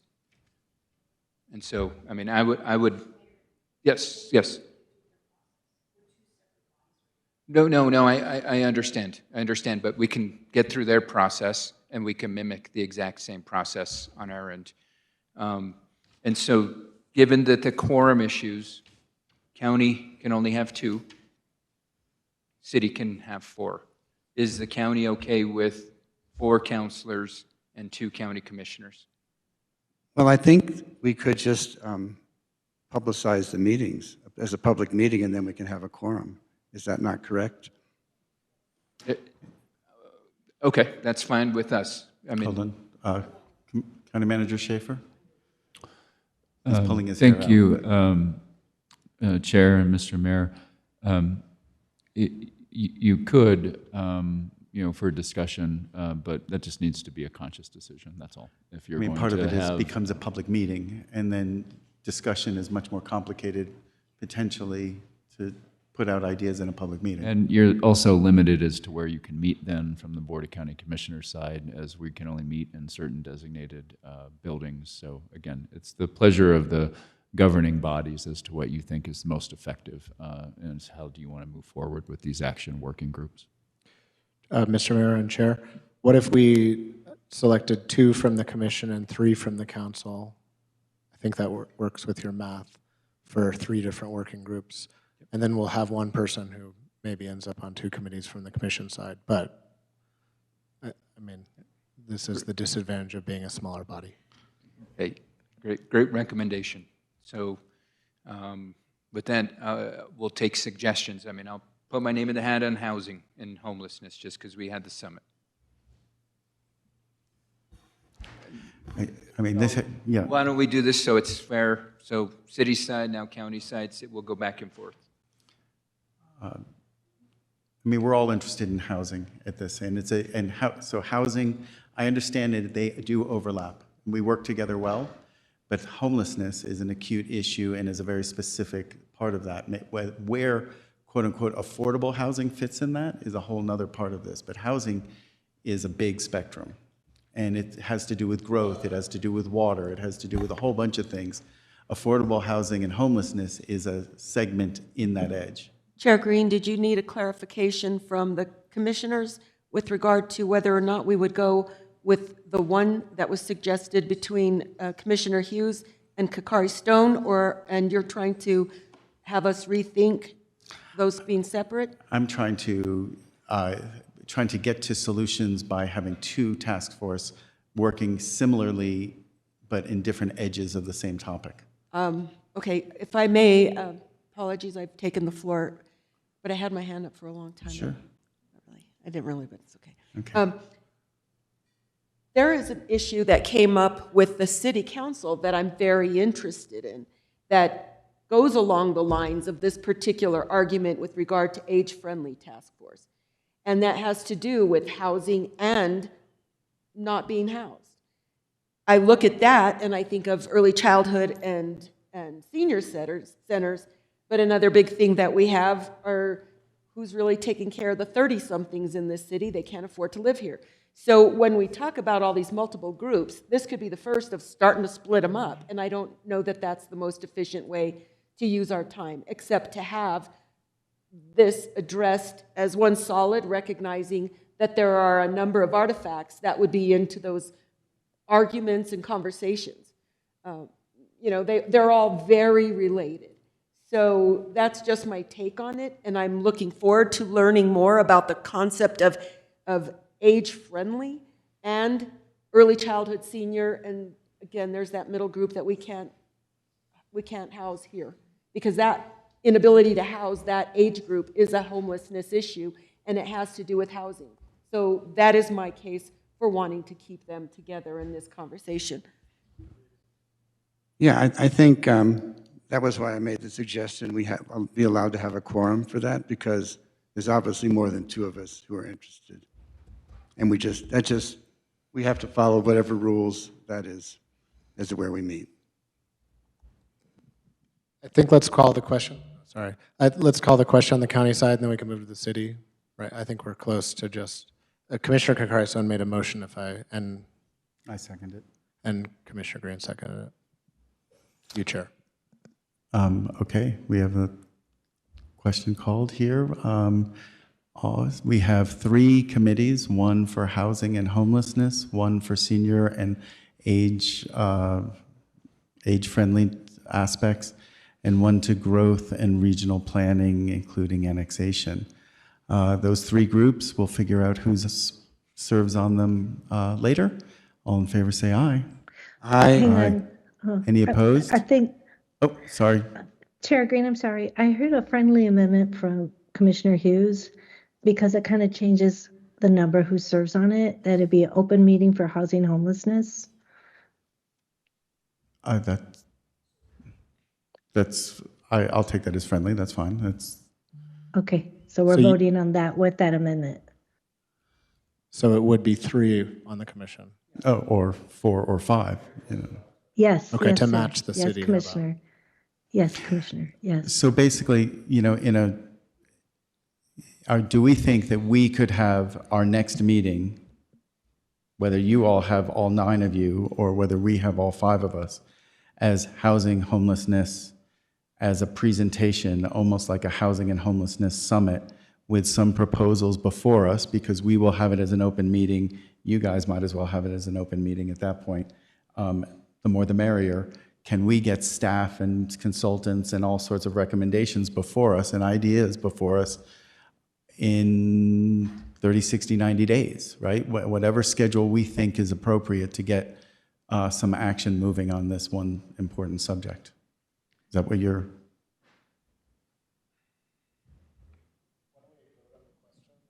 Yeah, and then let's let the city vote on it. Okay.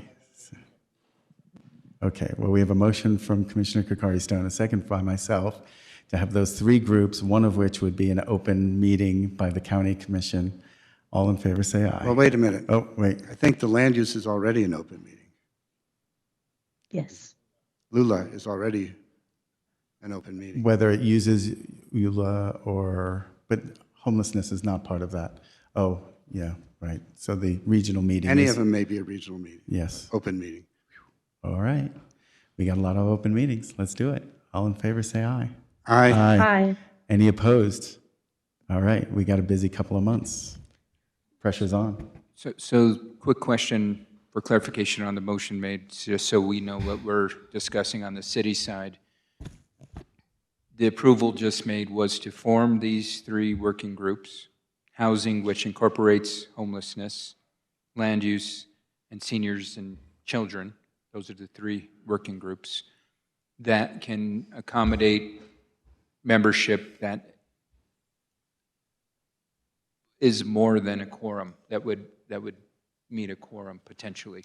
Yes. On the county side. So, Councilor Chavez. Sorry, and I don't mean to throw everything off, but it really sounds like we just want to keep meeting like this to discuss housing and homelessness. And then we have a task force for the other 2 that report back to this body. Because if they're going to be in open meetings and we're going to be in an open meetings, but then going to come back and try to mesh things, that's going to be counterproductive in my opinion. What makes sense is we commit, we're all interested in housing and homelessness. That seems to be a consistent priority, so we agree to operate with that being our priority as this body. And then there's 2 task force, whoever wants to jump on, maybe we just request participation, first come, first serve, or something along those lines with our managers. And those task force will report back to this body, since this body will be set having discussions on homelessness and housing. That is completely different than what you guys just did. I apologize, but to me, it seems like that discussion kind of led to, creating that framework. Yeah, I think that was kind of where it was going, but the framework goes to, we would have another joint meeting focused on housing and homelessness. We would have a ULAC meeting to deal with regional planning, because that's the body that deals with that. And then we have a senior and age-friendly one that might not be a full quorum sort of situation. Go ahead. Sorry, Counselor. Commissioner Bustamante. Okay, thank you, Mayor and Chair. Does that mean we don't want to have the list? They were preparing the paper to put the names under each column. I don't mind not being on a column. I mean, there are certain things that I work very hard towards within these areas. I can't say I have any one particular that's a forte, but I do have interest. So if we were still, we've just voted on the county side to approve these 3 topics and see who wants to sign up with those 3 topics, or we just do what you just said, but we still haven't gotten to the point that you had asked for in getting the rows, the columns, and see who wants to work within each area. And for clarification on your question, Commissioner, I mean, I'm still leaning towards smaller groups, because as exhibited by both the county manager and city manager, to get us all in the same room, it's an act. And I understand we all want to work on everything. This is where we will have these convenings at minimum twice a year, where everybody will be able to work on everything. I think if we, whether it's housing and homelessness or any other topic, if we wait to speak on that as a body, we're not going to get anywhere. I think I'm happy to pull myself away if that means not meeting as a body, solely because this is a critical issue that is impacting our community. And if we're going to task our teams with trying to convene monthly, because I would say at minimum, these groups would need to meet monthly, at minimum. And to do that, good luck. I look at both the city manager and they're not happy right now with us trying to coordinate that. So, I mean, I would say we just try to figure out who wants to sit on these. We will meet again. We can figure out and morph as we go. Let's just get some momentum going on some topics. So, I mean, that was my I'll get right to you in 2 seconds, Commissioner Kokari-Stone. That was why I thought that housing and homelessness is too big of a singular topic, and it can be divided into 2 or 3 subtopics to achieve one macro topic of housing and homelessness. Homelessness is 3 or 4 actions within the homeless spectrum. Housing is 3 or 4 actions just within that don't even address homelessness. And that was the reason why I was thinking that because of the complications of our body, that we could divide it into 2. I'm okay if we want to glam them together, but I think there's a little bit of an opportunity to have 2 groups focused on the subject, understanding that they're going to mesh together in a meeting in October, but that we could have sub-working groups between now and then. Commissioner Kokari-Stone? Yes, thank you. I just want to support what the mayor said and also reiterate what you just shared, Chair Green. The way the resolution reads was to avoid a full pulling together of both the governing bodies for every issue. It's action working groups. It would also have inclusive community participation, evidence-informed analysis, practical strategies, and outcomes, action-oriented, and you can't get that with a large group of people in the room. So I'm willing to, I don't need to be on all 3, but I think we need to focus on that and go with that as a vision and see how it works through December. We could always tweak this resolution to make sure we're being able to achieve what we can. So I just want to add that. Thanks. So I'm going to pose this question. Hold on one second, Councilor Cassidy, and this might be where you're going. The governing body has made a decision to begin the process of planning a housing summit similar to the homeless summit. We've already got folks beginning the process. If we were to divide housing up, housing and homeless, we can now have 4 groups. We've identified city folks that are already going to take that baton and run with it. We can incorporate the county and do a much broader housing summit. Then anybody else that wants to participate in a homeless working group, land use working group, and then the seniors and child care working group. I know it adds one more, but some of the work on housing is already beginning on our end in regards to Summit, and I heard Summit talk earlier. So with that, Councillor Casa. Thank you so much, Mr. Mayor. I was just saying, in the interest of time, it's already 3 o'clock. If we can quickly decide on the topics, and let's do group assignments later, and we can vote on them in our respective bodies at our next meetings and come together, because I know that I have things afterwards, many of our colleagues have, and we have a whole room of staff that we're holding up. So whatever the groups are, I say let's figure those out, let's decide on them, and then let's leave assignments to our own bodies and come back and report back by our next meeting. Okay, so with that being said, in the time, I'll make a motion for a housing working group, homelessness working group, land use working group, and seniors and child care working group. Second. 4 working groups. Okay, so any discussion on our end? Madam City Clerk, can we get a roll call vote? I'm sorry to interject, Mr. Mayor, but again, as we are wrapping up, just for clarity, these would be, again, working groups with less than a quorum of both governing bodies. Correct. And I apologize for our county colleagues, but that would mean a new motion would Yes. need to be made on your end. So sorry about that. Madam City Clerk, can we get a roll call, please? Yes, Mayor. Councillor Bustamante. Yes. Councillor Cassett. Yes. Councillor Castro. Yes. Councillor Chavez. Yes. Councillor Faulkner. Yes. Councillor Figali. Yes. Councillor Garcia. Yes. Councillor Barrett. Yes. Motion passed, Mayor. Okay, I'll hand it off to our county colleagues. Okay, excellent. So, Mr. Chair? yes. I'll make a motion to rescind the previous motion and to match the city's past motion. Okay. I second it. Excellent. We have a motion by Commissioner Johnson, a second from Commissioner Kakari Stone. We lost Commissioner Bustamante, but all in favor say aye. Aye. Any opposed? I hope Commissioner Bustamante comes back soon. Okay, so with that, I think let's go ahead and move on to item B.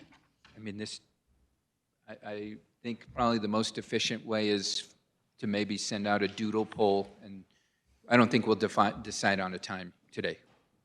It's not possible. So if I'll make a motion that the city manager sends out a doodle poll, that we reconvene in October. We'll send out a date that works best, and then the city manager and county manager can work together to finalize that date. Commissioner Bustamante, we had a new motion that broke it into 4 groups. Did you want to add your vote to that? And that was in the affirmative? Thank you. Okay, so to restate my motion, I'll make a motion to direct the city manager to conduct a doodle poll of the governing body members to have an additional joint city-county meeting in October 2026. Second. We got a second? Any discussion? Okay, Madam City Clerk, can we get a roll call vote, please? Certainly, Mayor. Councillor Cassett. Yes. Councillor Castro. Yes. Councillor Chavez. Yes. Councillor Faulkner. Yes. Councillor Figali. Yes. Councillor Garcia. Yes. Councillor Barrett. Yes. Councillor Bustamante. Yes. Motion passed, Mayor.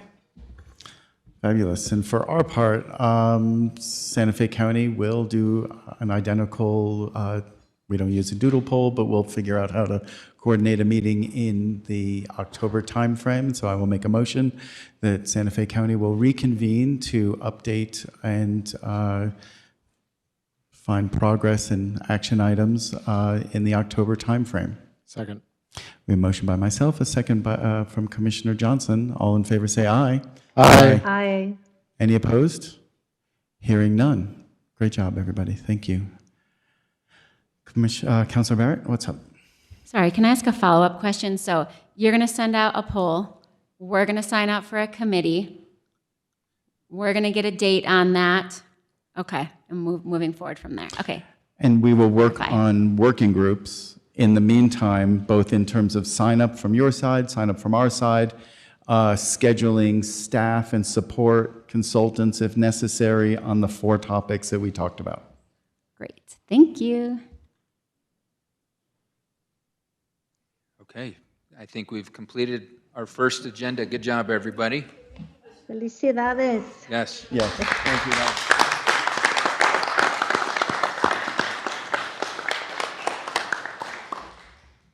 A thank you to staff and apologies to staff because this is a lot of work. And so, you know, I do want to offer staff as much support as possible in terms of if there are requests needed to support this. This is new work that wasn't in our budget a week ago when we passed our budgets. So if I will say to to the Santa Fe County side, if we need support money for this, let's not be bashful and let's make sure, let's try to keep it minimal, but we don't want to overwork staff in the, we've got an ambitious timeline here. Move to adjourn. We have a motion from Commissioner Johnson to adjourn from the county side. I second it. We got a motion from a second from Commissioner Bustamante. All in favor say aye. Aye. Aye. Aye. Any opposed? This was so much fun. I thought we would all oppose that. All right. Thank you, everybody. We are done on our side. And on the city side, we don't need a motion, so have a good afternoon, everybody. And I'm going to ask each respective body member to not all leave. I'd like to take a group photo of us for our first meeting. Yes, thank you. I guess we'll go in front of the dais over here. I'll be in the background. Yes. Perfect. That's the reason why I want you on the dais. So hang on, Commissioner.